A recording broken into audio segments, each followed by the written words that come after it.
Hey guys, welcome back to Andy's Dinosaur Reviews, and we have something that I just stumbled upon at Walmart. I was out searching for some more Dominion stuff, trying to find any Dominion stuff at all, and no luck so far, but what I did find were these absolutely awesome brand new Godzilla and Kong figures. What I really love is that we have Godzilla here independently, and then it states Kong Skull Island, so it's not like we're making the Godzilla versus Kong figures here, and you can quite clearly see, that considering the extra right there with Kong. But again, we're making Monsterverse figures, and we're going to continue on with that trend, apparently, from Playmates. I don't really follow along with the Playmates news very much. I probably should, because I actually love these figures. But I'm really excited to see that they have decided to continue making figures like this, and hopefully we'll get all sorts of other monsters from different Godzilla films and stuff in the future. I would absolutely love that. But again, what we have here are two really cool versions of Godzilla and Kong. We have the City Destruction Godzilla with a tank, and we have the Ferocious Kong with helicopter and chain propeller. If we take a look here at the back of the packaging, you could see basically a sneak peek of the figures back here as well. I actually really like the Godzilla. He was the one that I noticed immediately, was Godzilla standing out there, and I instantly was drawn to the sculpt. I think the sculpt looks really cool, and the Kong figure looks to be, I don't really know how different it is from the older releases. It looks pretty much like the same sculpt as far as the older releases go, but we have some alternate paint on this one, maybe a little bit of difference, I'm not too sure. But regardless, they look really cool, so let's pop them out of the package and take a look at them. So we've got ourselves our Godzilla. We also have the battle damage piece that would go in that spot. We've got ourselves a tank that also goes with Godzilla. We've got our Kong, who isn't going to stand because in the packaging he's in kind of a walking position. So we'll just get him sort of standing. Got to straighten these legs out a little bit. There we go. And then we've got ourselves the extras to Kong as well, which I just dropped a piece of, which is his battle damage area as well. And I will say these figures are actually really quite nice looking. I've been impressed with the Playmates line for quite a while now. I feel like they're just drastically improving. They kind of bombarded us with a few really bad figures initially that were basically like bootlegs of the Bandai releases, and really kind of sent everyone, I think, in the wrong direction. I actually just realized with the way I position them, it kind of looks like Kong is, in the most lackluster way possible, punching Godzilla in the face. But anyway, a lot of the figures, I think, that initially came out kind of gave everyone a little bit of a bad taste in their mouth for the Playmates line, because a lot of the figures, again, they didn't look very good. They looked like they just did not care. However, with the last little run of figures, specifically like the Godzilla vs. Kong toy line, I think I've been a pretty big fan of that line. Even though I haven't been reviewing the products, I definitely have been enjoying those figures, and I've actually purchased a lot. Well, I purchased all of them, honestly, but I gave them to my son, and then purchased some extra for myself. But as far as, again, the Godzilla vs. Kong line, as well as the other Godzilla figures like the Gorosaurus and Jet Jaguar and all that stuff that has been coming out, I feel like they've been actually quite awesome. So really happy to see them continuing to release more figures, and these ones here look pretty much just as nice as the rest of the Godzilla vs. Kong figures, maybe even nicer than those. I'm not too sure until we get a closer look, so let's go ahead and do that right now. So starting with Kong, you can see that Kong looks pretty darn nice as far as a detailing standpoint goes. I definitely love the sculpting and detailing. His fur and everything looks really good. You could see the ear back there. Nice, very menacing looking face here on Kong. I will say his pupil there on the left eye, or our right, isn't so good. It kind of looks like it's off a little bit, like he's looking over here out of the corner of his eye, but that's just a very minor issue right there. The nose looks pretty darn good. Nice scrunching there in the eyebrows again as Kong is letting out this nice ferocious roar. You can see his gums are sculpted out and painted quite nicely with a purple, and then you have the teeth in there, which are also painted very nicely with a light yellow, which I really like because that adds a nice element of realism to the figure. The eyes are painted with a brown, given a black pupil, and although there's not too much texturing in the face on the skin textured areas, it looks good for what it is. The fur detail, though, definitely looks really nice up here on the top of the head. And then as we move down here into the body, you can see some nice muscle definition here in the chest and down into the stomach region, as we do have abs on our Kong. You can also see some scars here as he has a nice slice, 3 slices actually, right across the chest. That looks pretty good as well. The only thing that I can say that I've noticed about these figures is the rubber areas are insanely nice detail-wise. Like, if you look at the head, like, the detailing of the head looks fantastic. But then once you come down to the body, I feel like the detailing of the plastic areas, because it transitions from the rubber to a plastic here for the body, the detailing of the plastic areas of these figures isn't as nice as the rubber. I almost wish they would just make the figures entirely made out of this hard rubber, because I feel like they would look so much higher quality than what we get here. Because although you can see the very nice, detailing of Kong here down in the body, the actual detailing kind of has a little bit of a glossy and shiny look to it, and it's just not quite as vibrant as what you see. Like, just take, for instance, right here compared to right here. Like, you can see a pretty big difference when it comes to the detail between the plastic part of the body and then the rubber again. As we lead out into the arms again, they are made of that rubber, and you can see that detail-wise, it looks absolutely awesome. He looks nice and strong, nice musculature to the arm. You can see the area here where he has some battle damage, painted with a nice reddish coloration, also giving a nice gloss coat so it shines quite realistically. As you move down into the hand as well looks really good. You've got a nice grayish tone for Kong overall. The fur detail continues to look fantastic all the way down into the hand. As you reach the hand, you can see the knuckles and everything as the hand is held in kind of almost like a position where he's holding on to something, or you could also again have him punching, because it kind of looks like he's attempting to punch.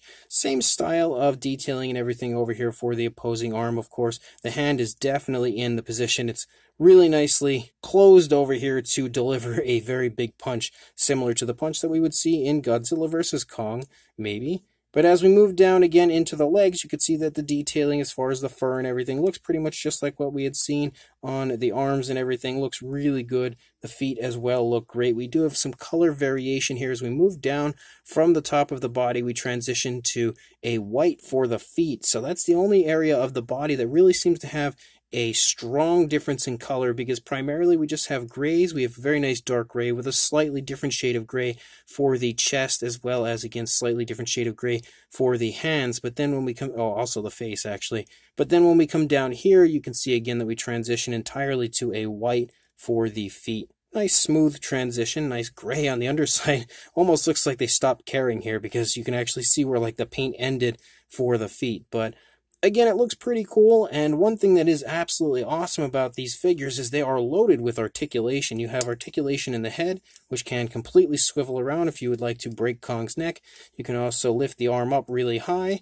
Very nice articulation. It can swivel. You've also got elbow articulation. Very nice there. Can also swivel. And then you also have a swivel in the wrist. So lots of articulation there. And then you've got hip articulation, which can also swivel out.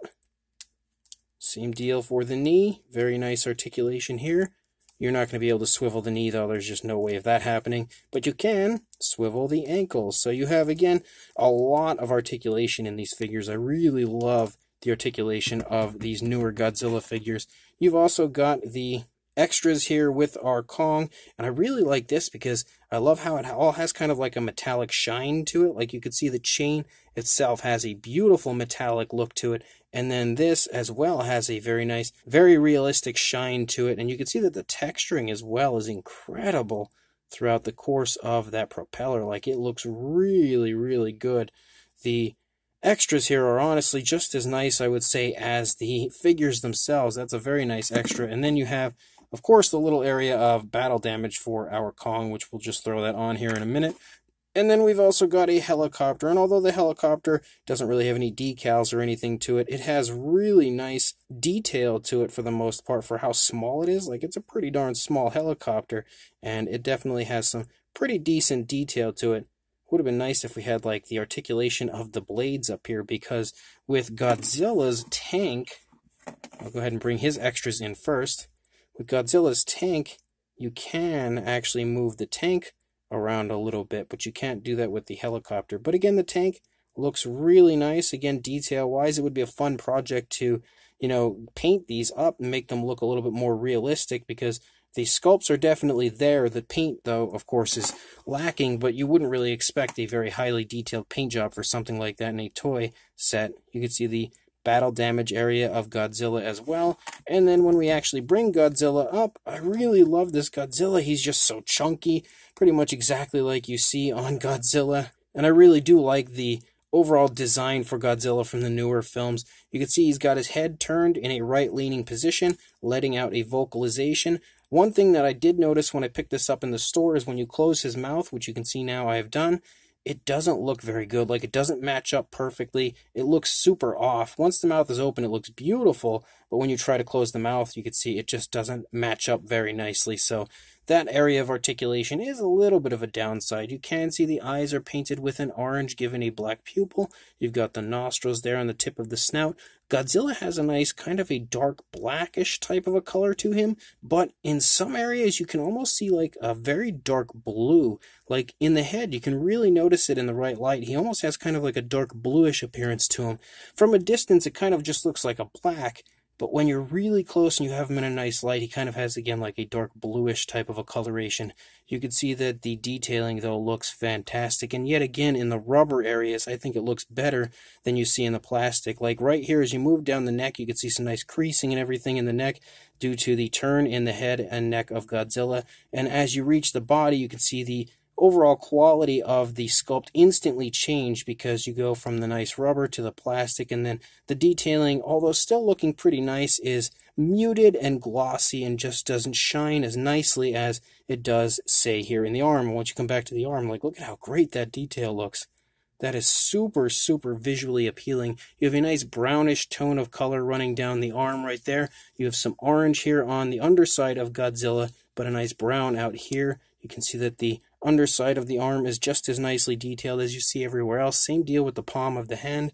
We don't have any actual nail paint or anything, just the same black coloration of Godzilla, and that's totally okay, especially because his nails would have been a nice dark tone regardless. You can see that the arm over here on the opposing side again looks great. Absolutely beautiful looking sculpt. The type of sculpt that really is just like asking for a nice light dry brushing to highlight the detail.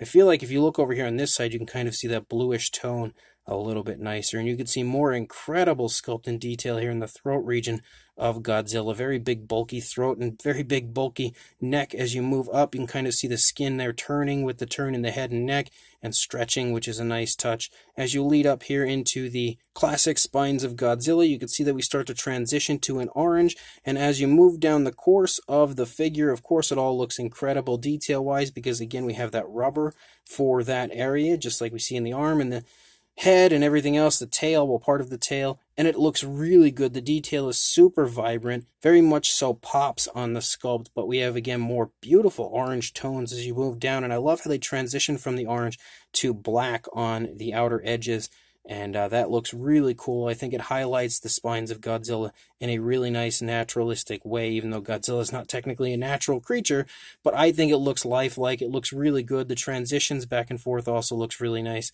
The detailing over here on the other side of the body does look a little bit nicer, I think, actually, than what we saw on the initial side, but at the same time, it still does have that very muted look to it when you compare it with detailing there in the arm compared to the body. It's just not quite as nice. As we move down into the leg does look a little better, I think, than what you see on the body, but the leg as well is that hard plastic, not a rubber, so it's not quite as nice as you see on the arms and stuff. You can really see here in the front of the leg, you can see the seam running down both sides.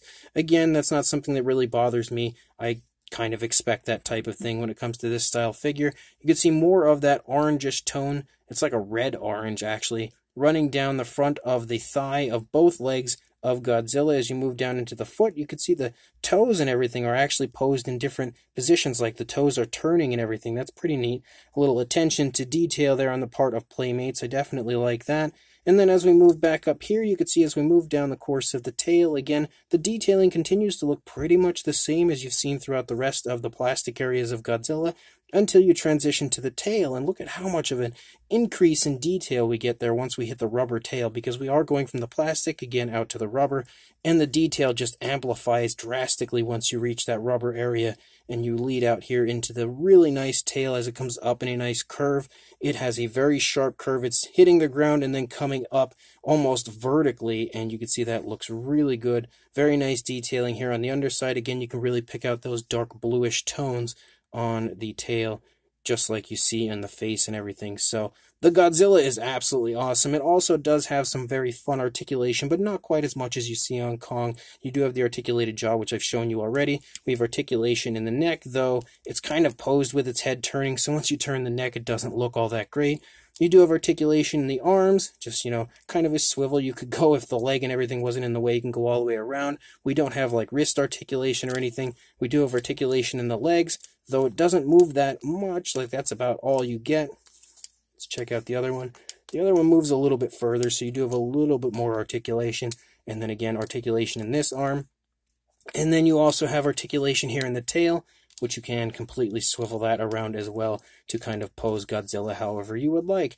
But I think this Godzilla, it might be my favorite, I would say, out of all of these newer legendary style Godzilla figures from Playmates. And then to take your Godzilla's battle damage and then put it on, you just have to find the spot right there and then just kind of push it in. It's kind of being a pain for me right now. Sometimes it's a little bit of a hassle to get it in there, but once you give it a nice push, there you go. It usually pops in there pretty nicely, and now he does not have any damage. I could probably get it in a little bit further, but I'm not really going to mess with it right now. Same deal for Kong. You just have to line it up with the way that the wound is obviously showing, and then in goes the battle damage, and it looks really good once it's actually in. It's almost, not really that noticeable. I mean, the Godzilla one currently is because it's not in all the way, but it does, look pretty good. They do a good job of applying that on there. As far as a size goes, for a length from the curve in the tail of Godzilla to the snout, you're looking at about 8 3/4 inches, or around 22 centimeters. And then for a height, just shy of 6 inches, or around the 15 centimeter mark. Kong, there's really only going to be a height. You're looking at about, again, just shy of 6 inches, or about 15 centimeters, somewhere in that range. And I'm not really going to do any type of a crazy comparison or anything with these figures. I will bring in the Papo T-Rex and the Mattel figures here just to show you, because if you are not familiar with them, then hopefully these figures in comparison will help a little bit. But these are also the same size, roughly, I would say, as far as all of the previous figures that have been out in the Godzilla vs. Kong line.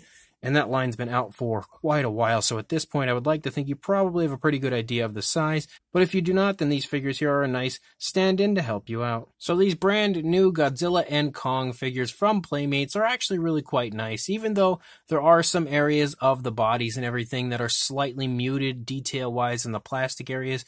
That has been pretty much the same trend for all of the Godzilla vs. Kong figures since the line had begun, I think, so at this point, we're kind of used to that, and the difference in detail isn't drastic enough that you can really pick it out, like from a distance, like you don't notice it so much, so that is a plus, I would say. The detail, although a little bit muted, just isn't muted enough that it's a problem, because the figures still look great. I think both of them do. Every area of the figure sports a really nice, very highly detailed sculpt, and a very cool pose for Godzilla. Kong, you can pretty much pose him however you would like, but Godzilla does have a very nice pose with the tail up and the head turned, letting out a vocalization. I do like that positioning for the figure. That's kind of one of the things that immediately caught my attention and how much I liked it. I also love the colors of Godzilla. I love the nice orangish, like red-orange tones to the spines and the underside and everything of Godzilla, and I also love the kind of very dark bluish tone that Godzilla has to him. Like, it's really a visually appealing look for Godzilla.